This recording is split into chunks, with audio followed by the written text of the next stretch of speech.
Let me tell you a story of a world of great beauty.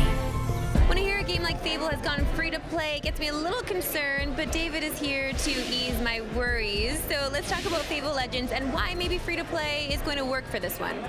Well, we want to do something really different with the new Fable game, right? We always want to be innovative, we want to try new things, whether in the past that was a dog or ruling a kingdom.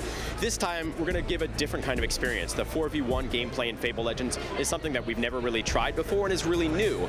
So we really thought that made the most sense for us when we decided to make this new kind of game, to make it cross-platform on Windows 10 and Xbox, to let the whole world play it and experience it for themselves, right?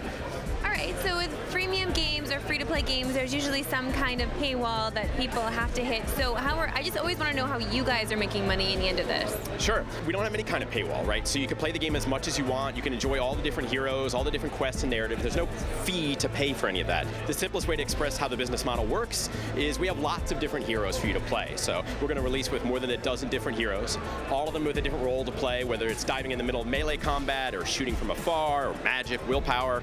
They also have a different voice actor with thousands of lines of voice dialogue. We're actually recording more voice dialogue in this game than we've ever done in a game before. Now we're on an adventure. It gives us a lot of characterization, a lot of voice, a lot of funny bits of humor for them to express through the game, but it also lets us give a diverse set of options to our players, and that's how we'll offer an option to buy for our players. So there'll be a hero rotation that's similar to players who played games like Heroes of the Storm or League of Legends.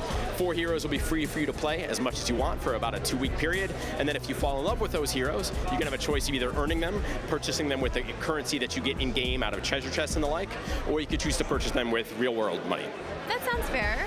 I'm actually okay with that. So say I fall in love with a character like Celeste. Yep. What is it that I'm going to get to do with this character in particular? So every one of the heroes has a different thing that they bring to the kind of hero team, right? Celeste is kind of this support heal character. She wants to stay a little bit back, but she can shield her friends as she plays with them, protect them from damage, and drop these healing orbs on the ground, similar to kind of the XP orbs you would have picked up in other Fable games. In Legends, you can use them to heal up your companions.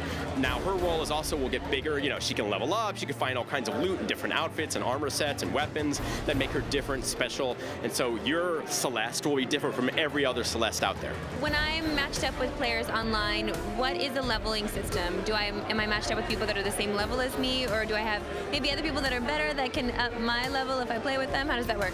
Yeah, we try to matchmake you with people approximately your level. Now, of course, you can kind of break the rules. You can always get to play with your friends, or if you choose to practice and play with AI sidekicks, that's up to you as well.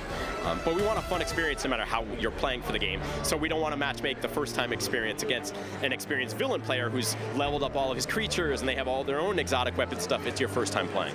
Let's talk about the villains here, because you can play with an AI villain, or you can have a friend play a villain, or right? you could choose to matchmake just against some villain out there on Xbox Live. All right, say I'm feeling more on the dark side. What kind of villains am I looking at here? What can I get without having to pay when I first jump in? Sure. So every story has a different allotment of creatures and bandits and all the kind of things that the villain has at his disposal. Also traps and tricks and spells, collapsing gates. When you're the villain player, you go into that narrative filling the other side of the equation. Now, you remember in previous Fable games, you could go dark side. That's really how we wanted to evolve that. We wanted an experience that wasn't just play a character that sometimes stabs his wife, but don't do that, that's bad. But you still had to kind of go on the hero's journey. You had to do the same things that a heroes did through the narrative. If you're getting the villain narrative on our side of it, you get a completely different experience. It's more like a little bit of an RTS, RTS light, top down, controlling squads of creatures, trying to actually kill the heroes and undo them. At the very least, stop their completing whatever their story goals are for that quest. Now you choose, just like the heroes do, you level up your creatures, you choose which creatures you want to bring to a fight. You can eventually equip them with their own weapons and tricks so that they get better just as the heroes do.